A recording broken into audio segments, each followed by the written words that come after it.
out here this evening. As you know, I'm a local federal member, and I wanted to just spend a few minutes describing my personal experience with wind farms in the wind industry, and just give you a few thoughts as you as a community decide, and as individuals of course, decide how you want to deal with this development. But I want to go back a bit because, as many of you know, who've known me for a while, I was brought up on in a little town called Nimmerville, south of Canberra. Very similar to country around Crookle, high basalt country, about 4,000 feet altitude, perfect wind farm country. My family has owned a ridgeline there, basalt ridgeline there, for about 5 generations. In the 1990s, the wind industry arrived. It was pretty much the first place in New South Wales.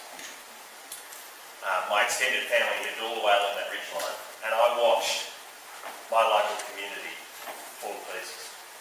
I went home to the farm at about that time. I got married, and my family made the decision, my direct family made the decision not to have turbines on our land. Now the result of that is that the wind farm had to move west. We don't have a wind farm there. We have a wind farm further west. It's called Boco Rock. It's being built as we speak. That's 15 years ago. It all started. So I watched the disintegration of my close community.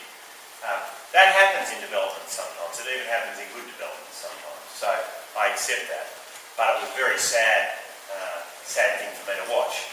And I've spent 15 years considering this whole industry and what it's doing and where it fits in the world. So what I want to do now is just explain to you a little bit about what funds this industry. Because as a federal politician, the federal government has some significant influence over what funds it.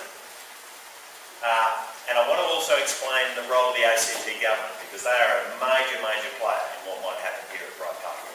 So let me take you through this, because this is very important. It may influence the way you think about this. It may certainly also influence what you as a community choose to do. It is impossible to build a wind farm in this region. I can say this with some certainty.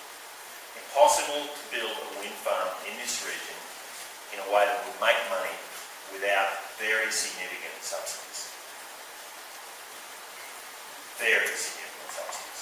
So to put it in perspective, a modern wind turbine, big high, the really big ones that are being built now, for the more technical amounts they produce, or they are about a little over a 3 megawatt tower. They will generate revenues of around $800,000 a year once built. $800,000 a year. The host typically gets about 10,000, maybe 12. Because they are pushing up 12, they might even push up a little more. Council gets a bit of money, sometimes the community gets a bit of money as well. But the wind developer gets about $800,000 a year. About half of that, is expected to come from subsidies. Those subsidies are a result of a federal government program that was put in place some years ago and has been escalated in the last few years. Now, not surprisingly, I took a view that this was a bad program. And the reason I took a view that this was a bad program is the whole idea of these subsidies is to reduce carbon emissions. That's the intention. There's no other intention. It is to reduce carbon emissions. And when you look at the cost of reducing carbon emissions because of those subsidies, it's astronomical. I could do it for less than a quarter of that cost. If you gave me the money, gave this community the money, we could reduce the carbon emissions for less than a quarter of that cost and build roads and hospitals and schools and whatever else we wanted to do. So it's very expensive. So there's a scheme in place to drive those subsidies. Right right now, the federal government, this new federal government, has made a decision to do a major review of that scheme.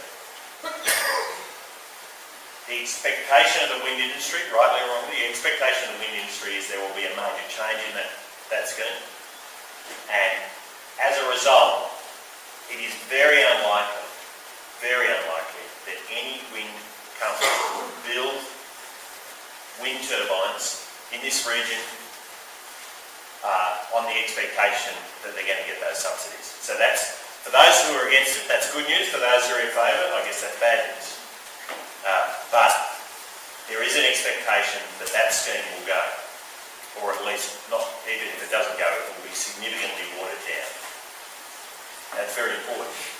However, there is another scheme. There is another scheme which will provide perhaps even larger subsidies, and this is being driven by the ACT government. The ACT government has decided that it wants to go to 90% renewables. 90% renewables. And it's going to slug every ACT electricity consumer with the cost of this. It will mean the wholesale price of electricity in the ACT region will go up by about 3 times. 3 times where it is today. That's the wholesale price. Okay? But they have decided that they think this is good policy. And they need about 400 turbines, perhaps more, perhaps we can debate that number, but something like that, in order for people in Canberra to feel good about what happens when they turn on their light switch. The likelihood is, at this point, that if this development is built, it's because of that ACT scheme. So it's the ACT scheme. Now it's possible I could get rolled by the rest of my party and the federal scheme stays in place. It's possible. I reckon I'm going alright. But I could lose. I'm fighting pretty hard because I think this is a bad way for us to spend money. Look, with the latest budget we've just had, we're all wearing it. I know there's people in this room who are wearing it. Why should we be throwing money at a scheme like this when there's much cheaper ways of reducing carbon emissions? So it just makes no sense, and I think in all likelihood there will be a major change in the federal government program. So the real issue is likely to be the ACT government's program. Now, let me tell you what the ACT government thinks you think. The ACT government thinks you're mostly in favour of these developments. I have a document here which tells me that 80% of you favour this development. That's what the document says. So if you don't agree with that, you need to say it. It's up to you. I mean, I can't tell you, the community, you've got to make up your own mind, but I can tell you that the ACT government has come to the conclusion that whilst it isn't appropriate to build wind turbines on Red Hill, or Mount Ainslie, or the Brindabellas, or Black Mountain, it is appropriate to build turbines here in Rye Park. If you want the ACT government to hear that you have a different view, you need to tell them. Because I tell you what I've told them. I stood up on Red Hill with your current local state member, the current New South Wales Minister for Planning, and the Mayor of Golden, and the member for Monero, actually, John Barilaro. We stood up on Red Hill, and we had a good look at Red Hill, and we came to the conclusion it would be a wonderful place.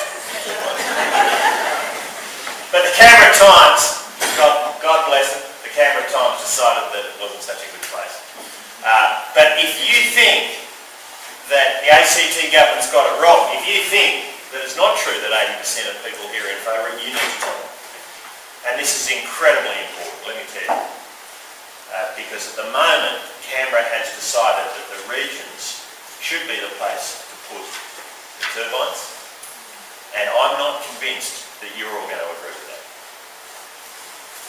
So I will keep doing my work at the federal government level to make sure that silly programs that waste money at a time when we haven't got money to waste stop.